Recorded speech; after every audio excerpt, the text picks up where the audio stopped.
Ladies and gentlemen, I am beyond honored and blessed to have an entrepreneur, a content creator, a podcaster, someone that's literally written a book on marketing and on what it takes to really be human and be authentic, even in this age of AI. And she's a CEO, but you've already seen and read all of her bios. I want you to hear from her herself. So, Deirdre Tshien, welcome to the God and Gig Show. How are you? I'm so good. Thank you for having me on. This is a big honor to be on the show.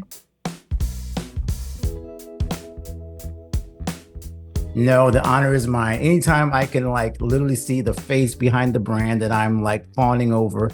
And this is not just a fest on Capsho, a love fest on Capsho, but there will be some talk about that tool.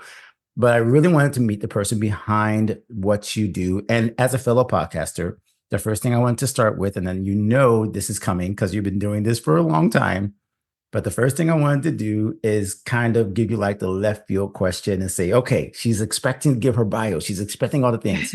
All right. So the first thing I want to ask you is, how can you help me be a cat person? Because I am not. You know what's funny? We actually just got a puppy. So because I am okay. The story behind that someone is I've always been a dog person.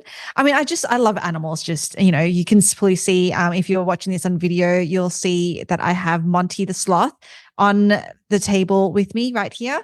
But my husband is he has this phobia of dogs from when he was little. He was jumped on by this German Shepherd, and yeah. So he's had he would be the one who would run. We'd walk past a front yard, and there'd be a dog there, and he'd be running to get past that house. Not protecting you at all. Okay. No, of course not. He's you've got this handled. I'm gonna tell myself. So to ease him into, I thought we're going to get it. Well, why don't we just get a cat to begin with? And because, they're super low maintenance. We got, and luckily Puffington, who is our cat, he's so sweet. He does not scratch. He doesn't hit, he doesn't do really much of anything except sleep, to be honest, and eat. And so that was kind of my grand plan behind finally getting a puppy. Was we'll just start small and we'll get a cat first, who we love, by the way. We love Puffington. But really it was the stepping stone to get a dog. To get to the dog. So now you got, okay, I like that. I like how you said that. This is this is just to get us warmed up for the actual real kind of pet, not this kind of fake pet that pretends that they love you, but then actually wants to kill you in your sleep. I'm sorry.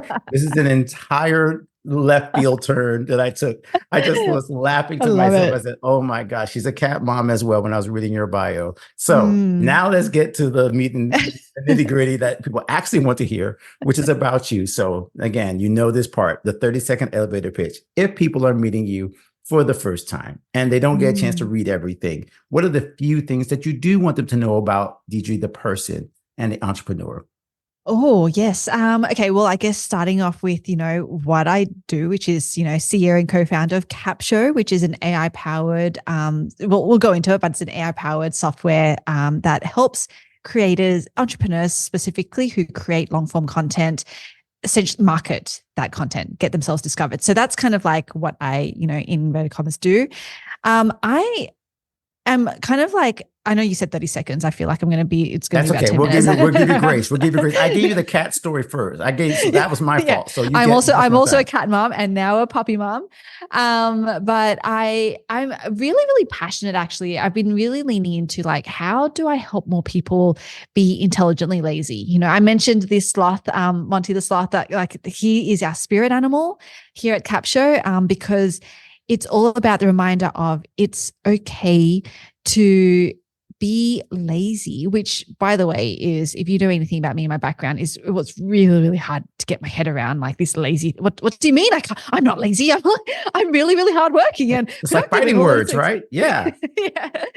But if you do it in a really intelligent way, then you actually get more out of what it is that you're doing. And so that's what I'm kind of on a mission to help people with, is how do we just be more intelligently lazy, because that's actually how we find success in our businesses. So yeah. I I hope love that it. helps. Yeah, it helped a lot. It definitely said a lot about you. And again, I try not to just have people go down the list of all the things you've done, but you are clearly not lazy in the term of not getting things done. I mean, you've Mm, built businesses. Again, like I'm just giving you, I'm sure you could just hit some highlights of your business experience and what has led you to this point. And I'm going to do this already, like my ADD brain goes all sorts of different directions. So forgive me as a bad host already, but I just did an interview and a live stream with someone who is also anti-hustle, who also only works 20 hours a week. I love her to death. And one of the mm, things she really helped me to see is that this idea of doing less, working less, actually lets you live more. So can you mm. tell me what was it that kind of led you to this? Is it an epiphany or a reason that maybe there was some hustle culture in your background, working Oh, hard in your background? yes. So, what led you to this reason to feel like intelligently lazy was something to strive? That sounds weird, strive for, but something to, Yes. right? Yeah. Yeah. I feel like, what's funny? It's like there's been, I can definitely tell you the first, I'll tell you the first story and then I'll follow it up with like, because sometimes we forget or we lose our way. And I had to like kind of almost relearn this again very recently as well. But the first time is, and it's really actually what led to Capsho was I've been an entrepreneur for the last decade, literally it ages me, but 10 years. Started in hospitality. We had a dessert bar back in Sydney in Australia where we grew up. And this is my husband and I, we grew our dessert. It was a dessert bar to 5 locations. And then we also have 2 burger restaurants as well alongside that. So that was our first foray into entrepreneurship. Now, fast forward, a bunch of things happened. We moved over to the States. We were exploring different business ideas. And then literally 3 years ago, I started my coaching business, which was really about helping e-commerce business owners with their digital marketing, with how to grow on the internet, essentially. And that was when I actually started my first podcast.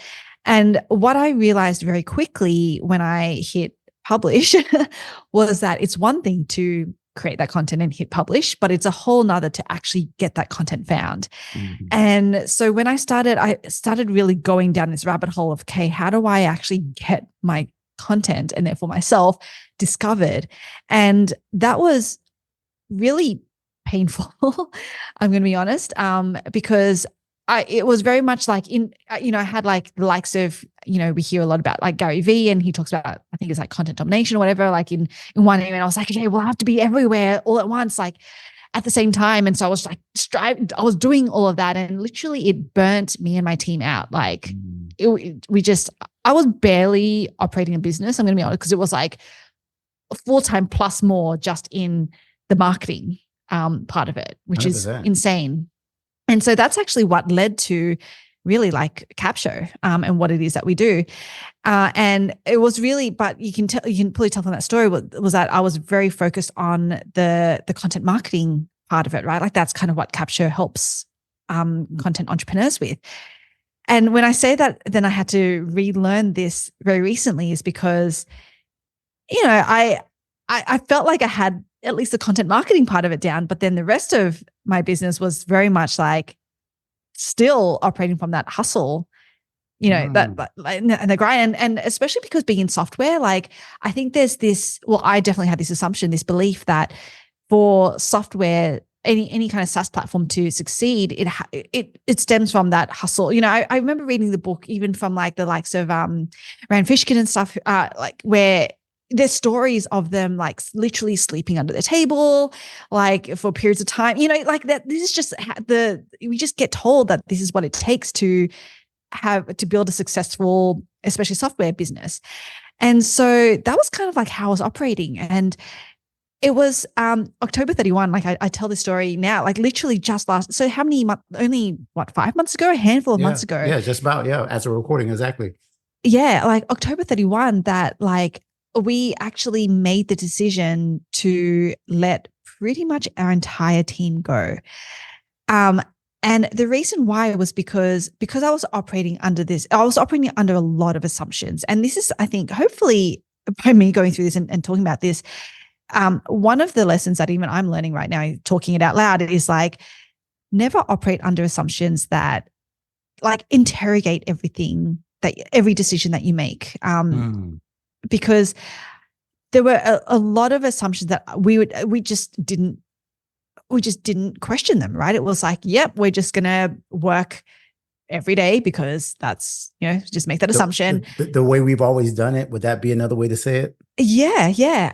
And also, my assumption as well was like success in inverted commas also meant that you had this big team. And because again, that's another, especially in the software business, like that's another growth metric, right? Like whether you're going to exit or you're, talking to investors or whatever, a big thing is like, oh, well, how big is your team?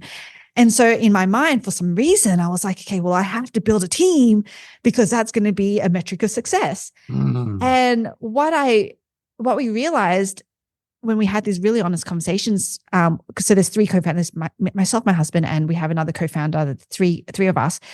We had a really honest conversation with ourselves and with each other around what are we actually in this business for? Like we never really questioned it, we never really questioned the fact that, hey, are we even looking to get investment?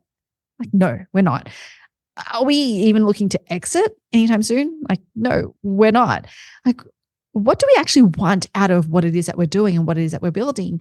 And at the end of the day, it was literally we just wanted to actually enjoy life. Like we wanted to build something that we're really, really passionate about and we want to help people succeed. But at the end of the day, none of that matters unless we are enjoying what it is that we're doing ourselves, right? Like, and so that was actually what led us to pretty much like October 31, like cutting our team, because it was a really hard decision. But when it came down to it, we were actually way more stretched and overwhelmed managing more people than if we just like cut right back and just focused on the 1, 2, 3 things that we knew we needed to focus on in order to create something that would help people actually succeed. So, oh my God, I've totally forgotten the question, but like, you're nailing it. So this is the way all of our interviews go, by the way, after 270 of these, like I'm used to this at this point. So the way that I heard what you just said was 2 books, and I'll just get, because I'm a book nerd and I've heard you mention many books, so we can nerd out about books. The 2 books I heard in my head when you started talking was Simon Sinek, Start With Why, and then Who Not How. So the who and not how to me immediately spoke to me because the who was you 3. And then the start with why is the why. It's just you 3, and why you didn't need a huge team to validate something that you really weren't actually looking for. And this speaks quickly. I want to pivot to those who are solopreneurs, those who are creatives, those who are like me, kind of like, okay, just getting a VA to me felt like I was bringing on a team. It felt like I had this person's world on my shoulders to give her, a stipend. Felt like it was going to tear my heart out because I felt so responsible. And then for the work to continue, it felt like it had to, as you mentioned, if I'm not comparing myself to the Gary V's and the bigger podcasts and the grow, and you literally have a podcast called Grow the Show or Grow My Show. So I remember listening to your podcast about those same things, the shoulds that you decided not to follow through with. And it's like, yes, these are the things that we think we need to do, but the why behind them, as the why gets weaker, right, is like it becomes less and less about what we want and more about what everybody thinks that we should want. And so I love that you spoke to that. And it does go across. I love the fact that this goes across discipline, across demographic, and across the actual lines of what your business actually does, because it's more important what you want from your business. Would you, and I want to make sure I get a question out of this, because you're now at a place where you've passed this moment that you let the team go. What has changed? What is not just Capsho's, but your personal outlook? I mean, you just finished a huge event as we're recording, Yes. I was there. I wish I could have come to Cap. I missed it. I'm going to just go ahead. Oh my gosh. I'm sorry. I was there at PopFest. We couldn't get there till Thursday, so I couldn't get there to the entire thing. I wish I would have caught you in the hallways. But what is your outlook now? What's changed since you made that big decision to be more focused on the why that you really wanted? Yeah. Oh my gosh. So many things that I could not have known unless I'd gone through it. And, that's a part of the entrepreneurship journey. But, for me, like Okay, I'm going to start with like the more tangible thing, and then I'll go into the more like, but what I didn't realize when I was like, okay, well, when we go right back to just us and really focusing, is that, the word focus gets thrown around a lot. And I think intellectually we know, you're like, yeah, we're focused. Like for me, throughout my entrepreneurship career, I thought that I knew what focus meant, and I thought that I was focusing, but not to this level, not when you have like very, very limited resources, which is a conscious decision that you made because you're like, yeah, is not because it's like we're struggling with money or anything, but it was literally because I cannot, as a person, as a human being with like emotions and, other things going on. And, like I actually cannot be stretched in that way.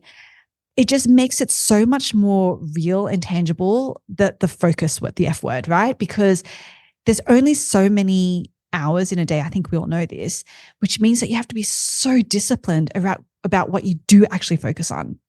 And through this discipline, we've realized that like it is so important, and it kind of feels full circle when you go like you question everything.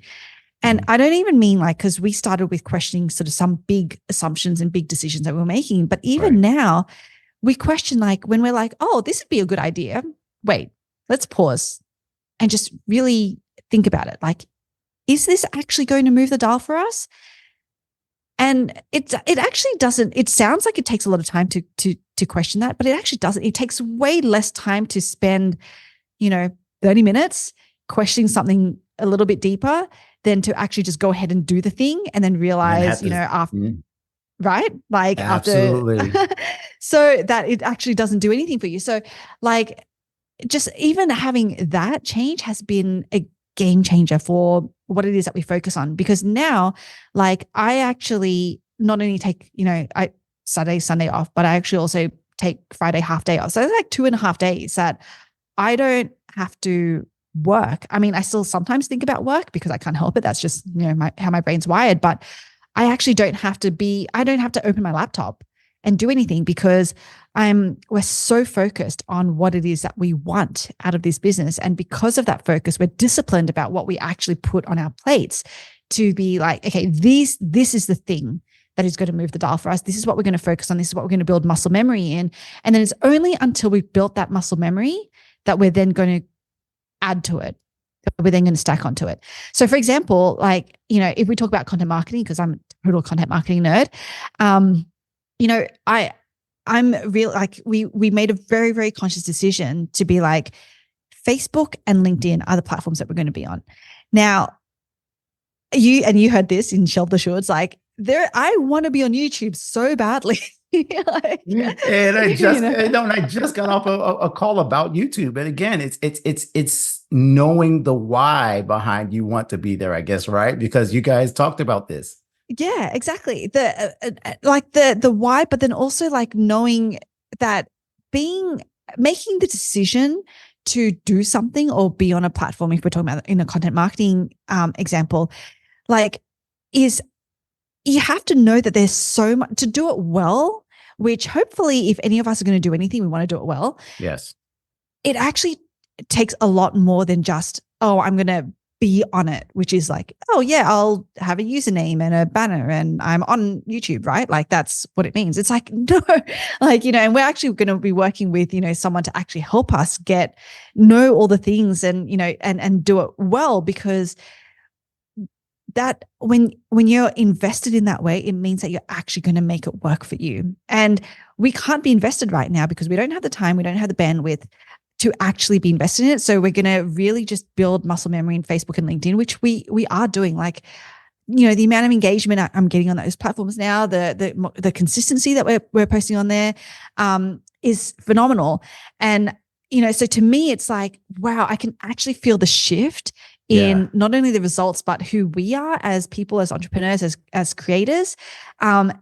And that it's amazing. And until you feel that, I think it's really hard to almost like conceptually talk about it because, it's like, oh yeah, well, what do you mean? I'm on those platforms. Yes, but no, I love how this actually really hits home with a lot of us. And again, content marketing, social media. I feel like a lot of these buzzwords, Mm, they, like you just said, it becomes hard to conceptualize them because you're in the bottle, and it's hard to read the bottle when you're inside the bottle, right? mm, So I think a lot of this comes to a lot of us as well. Yeah, just, you know, do what works on this platform and be more of this, be more authentic, right? mm. But yet it misses the point of what you want to feel or why you want to serve people in a certain way. And I want to pivot right Yes. there to why your AI tool is designed to give people back time and is designed with this human kind of picture behind it, which is a person reading. Because I've been using Capsho for at least, I don't know how long you guys been out, but I feel like I was one of, like, maybe not, I wasn't beta,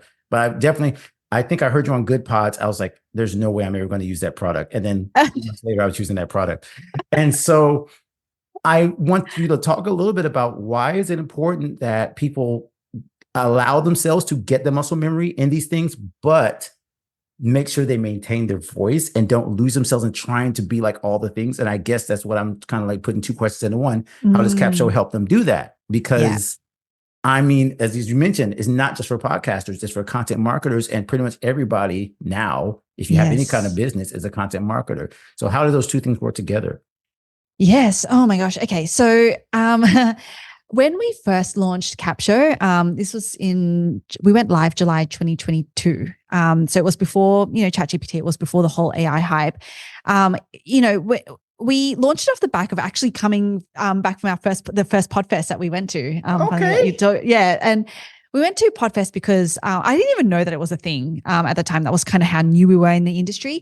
But I was talking to a friend, and she was like, "You have to come to this event." She was speaking at it, so she was like, "Just come and check it out." And it was great because we met so many podcasters there. And when we were talking to them, this was just literally before beta launched for Capsho. We heard that the one thing that they were really struggling with from a time perspective was their show notes. So we're like, okay, well, why don't we just launch first with a really, really good show notes writer. But my heart was always in content marketing because, I love Yeah. content marketing. And so that was kind of where we built Capsho out to be. And when ChatGPT, went live and there was the whole hype, it really got us really looking hard at what it was that we were doing as an AI powered software in this space as well. And because you could see with when ChatGPT was coming, like what the world would come to in a way was like, I call it like the content vomit. Like anyone can now create content. I'm sorry. That's And such a great phrase. Oh my gosh.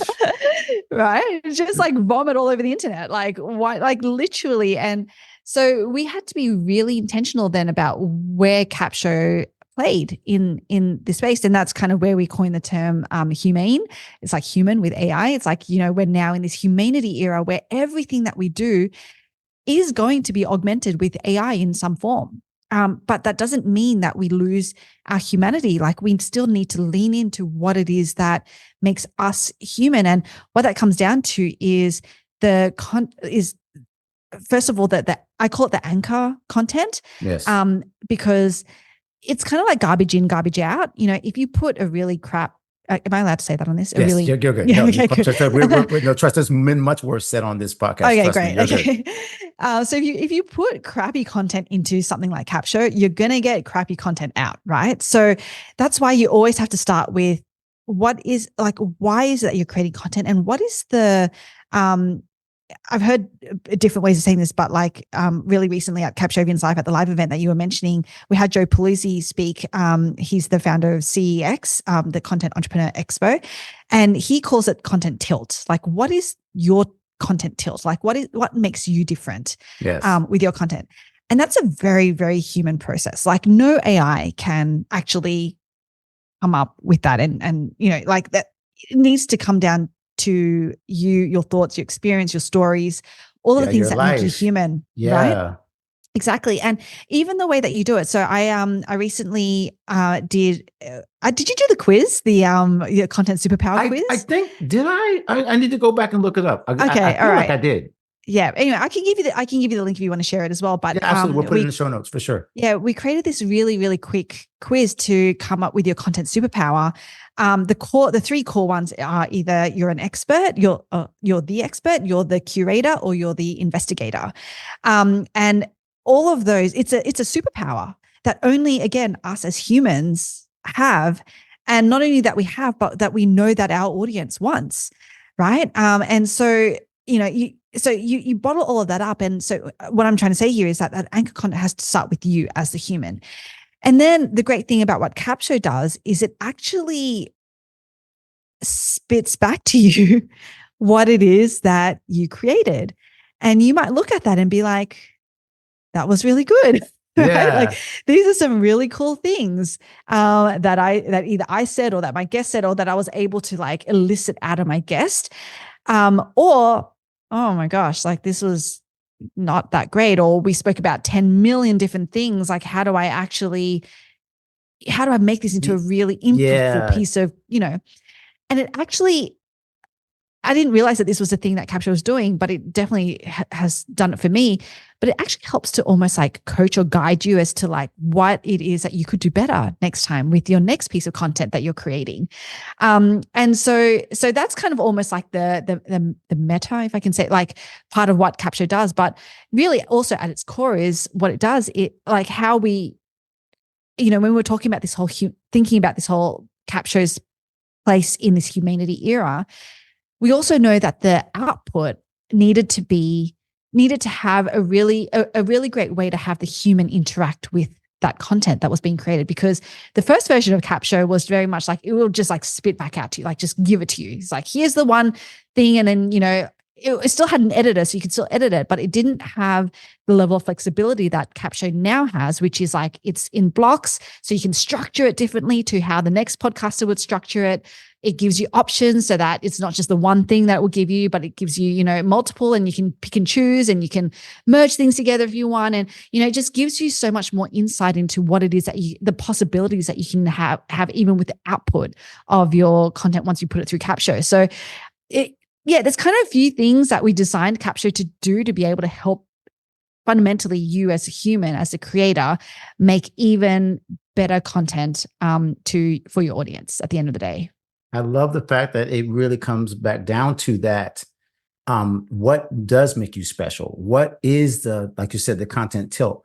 And the thing that pops into my head, even as you were speaking about it, was so many of these other tools are now leaning. It sounds like you beat them to their punch, because now there's custom tools, custom instructions in ChatGPT, and everyone's now trying to design this thing where it actually has your voice already programmed in it. And I think it's because, like you said, the content vomit, it was like we all, including me, felt like, as a creative, like this is literally what I do. Like if now you're saying that these machines, and again, I'm going to go to the opposite extreme, right? Where the fear and they're going to replace us, and, musicians will not be needed because they can play a million notes that I can't play. And they're going to be writing songs that can replace Rihanna and Drake. And so all of that is in my ear saying you're replaceable. What you create doesn't matter. And yet on the other side, you're echoing what I really heard. And forgive me for going a little spiritual here. It is something that cannot be replaced about the human spirit. That creative life, creative thought is not replaceable by the computer, because we are literally the ones that generate it. And it comes from a place that cannot come from a computer. Yes. So I was centered in that, even though I was scared out of my mind for a little while. And so I just want you to speak a little bit to maybe the technophobe, the person, not necessarily to Capsho only, because they may, be thinking just in terms of ChatGPT, they may be thinking all these other tools. Just speak to us as creatives, as a software developer, as someone who literally makes these tools. You just kind of echoed it, but just give them a little more reassurance of why this is not going to be the end of all creative life for the human, because these tools are designed to help us and not replace us. Oh, 100%. Yeah. I mean, you nailed it. Like it is there. Like you think about AI as kind of like the little robot on your shoulder, like helping you, like just assisting you, just kind of like, whispering in your ear to be like, oh, these are some good ideas. Like, maybe you can lean into this, and you're the one still there they're not the robot at your computer, like literally creating for you, or in front of the camera, I should say, like, or on the microphone. They're just on your shoulder. If we can think about AI in that way, and technology just in general in that way, then I think that we have this really, really, really great opportunity to do more with less, which at the end of the day, no matter what it is you're doing, but especially if you're a creator, like you really need to lean into, right? Because like that is where we get our humanness. Like the more time that we can actually spend out there, whatever that looks like to you. For me, it's like going on walks. And when I go on walks, it's such a great way for my mind to decompress. And in that decompression, I actually get so many more ideas. I'm like, oh, I can talk about this, and I can, what about this thing? And here's this framework that I can now, like, I get so many more ideas when I can actually just live than when I'm, and by doing less, if that makes sense. It makes total sense. It goes right back to what we said, that the tool is a way to get back to what really makes you you. And you're exactly right. Like when I spend hours and hours just figuring out how do I format my show notes, or how do I format my YouTube description, I am not in my best self. I am not, even though, like you said, I'm a content person too. So my brain is kind of like the way this is a weird thing to mention, but it comes back to me right now. People, because I'm a pianist, people said when they heard me play, I can see the way you write by what you hear, by what they heard. Wow. So it was like there was a connection between the way I think and the way, but that doesn't happen if I'm just like in the minutia, right? It happens when I'm able to kind of like open my brain a little bit and not be stuck in, okay, what's the first line? What's the first word? What's the first word? And that's when I go into Capsho and things like that. And I do get that first title. And I was like, oh, that's what I was trying to say. And it reminds me that I do have this kind of big picture that I can focus on, versus, like you said, the little things in terms of like the Facebook and the Instagram and the LinkedIn and all the things where we get stuck in the minutia versus the whole of what we're. So I'm totally grateful for that. Again, I didn't want to make it a total commercial, but I'm absolutely a happy Capsho user. Yay. And more importantly, for those people, again, who are creative and trying to figure out how to get their time back, how to live, how to not be stuck, like you just mentioned at the beginning, with your team and feeling like you're doing all the things and supporting this big thing that wasn't even something you wanted. So I know we got to start wrapping up, but just give me a moment to just tell us, if you could talk to the 2013 Deirdre, if you could talk to the 2015 person and tell them what was coming, oh, gosh. what would be your advice to the person that is where you were now that you know what you know, right? What would you tell that same person if they were in your shoes? Wow, this is, I mean, so many things. Like, definitely all the lotto numbers. That, I don't know. Oh yes, oh yeah, yeah. All and bet on this person, absolutely, yeah. But other than that, totally. Yeah. I think the one thing that I always feel like I battle myself with is, it's going to sound really weird, but like taking up space. And I don't mean in the content vomit kind of way, but I mean taking like that. It's okay. I guess I always grew up. I don't know why. I don't know how this got into my head, but I don't know if it's like my Asian background, culturally. I don't know what it is. But I always thought that I had to be the person that was, I didn't deserve a voice, I guess. wow. I was never the one to like raise my hand in class. I was never the one in corporate, even in corporate when we had meetings and stuff. Like I never voiced an opinion, because I think in the back of my head, I was always like, well, it's not worth saying if no one else is saying it either. Like, I don't know. I always had this thought that like all of my ideas or whatever was stupid or not worth it. I don't know what it was, but like, yeah. So it's something that I battle with even to this day. And I'm trying to get better at it, but it is definitely like, how do I just be okay with taking up space? Is probably what I would have coached myself through even back then. Wow. And that's a mouthful. That's such a, I mean, I'm honestly a little bit like, it's weird. Like I feel like a heaviness for you and for anybody else that feels that, because here we are in this space where we're talking about podcasting, creative life, entrepreneurship, all spaces where we need to fill a space where literally there's a need for something that you created. There's a need for it. There's a need for the music. There's a need for more beauty. And yet people who are still with all these technological tools scared to take the space. So, I mean, this is what I mean when I say I always start the podcast kind of open-ended, like, okay, where are we going? And then we land where we were supposed to land. Because whether it's using the tools, whether it's being less frazzled, the whole point is that you have a space to take up. You have a place and a space, and you have a voice. Matter of fact, wow, oh my goodness. Okay, yeah. You just reminded me. I literally put this in my membership. My point of my membership is you have a place, you have a space, and you have a voice. And my goal is to make sure that no creative ever feels like they don't have those three things. Yeah. And so what you're saying is that to everybody that's listening right now is the same thing. Like, you have a place, you have a space, you should take it up.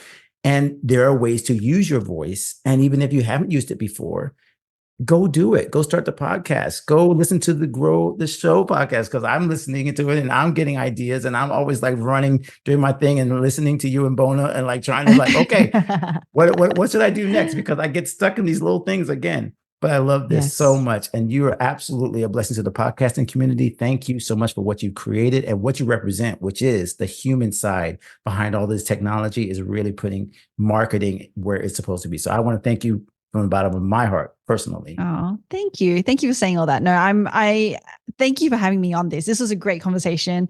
I would hazard a guess that if you did do the quiz of the content superpower, that you are leaning towards the investigator side, because you have a really, really great way of eliciting, like, just kind of bringing out perspectives and things that, maybe your guests have never spoken about or even thought about. So yeah, thank you. No, I'm going to take the quiz for sure. Yes, I would love to be on the investigative side, the curious side. Before we go, we know we do old school. I know a lot of people do the obviously click the links, but quickly tell them, how can they reach you? How can they connect with you if they want to learn more about your products and your personality? Yeah. So as I think I mentioned before, Facebook and LinkedIn are where I spend most of my time on. So it's just Deirdre Tshein that you can find me there. DeirdreTshien. I know it's not the simplest name. You should, if you're not, you should you should be a Capsho affiliate. But we'll get, okay, great. So yes. Yeah.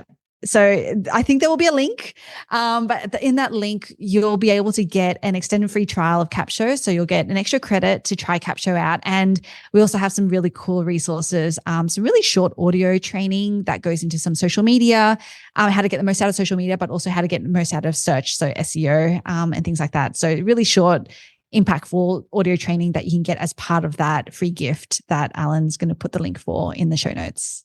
100%. And I can say again that she has built a community. That's what makes me feel comfortable using this, not only knowing that the tool is good, but the people around are actually connecting. Capshovians are strong. Deirdre, thank you so much for an incredible conversation. I hope we do this again. Hope we meet at Podfest or some other event soon. But until then, thank you so much for being a part of the Guided Gigs community and sharing with our audience. My friend, thank you for watching this episode. If that blessed you, you got to make sure that you stay connected with this community and this channel so that you can get more where that came from. We're sharing great interviews, tactics, strategies, mindsets, lifestyle choices. Everything is going to help you become a totally confident creative. And don't miss an episode of the Guided Gigs Show. If you are staying connected to our channel, you'll be able to find us anytime we release new episodes. And you can check out some of our archives of almost 200 episodes now that we've shared over the last few years. Make sure you check out one of the suggestions right now, because it's probably perfect for you to continue to develop as a creative. And continue to stay connected with us, because we're here to help you become the creative that God created you to be. We'll see you in the next episode.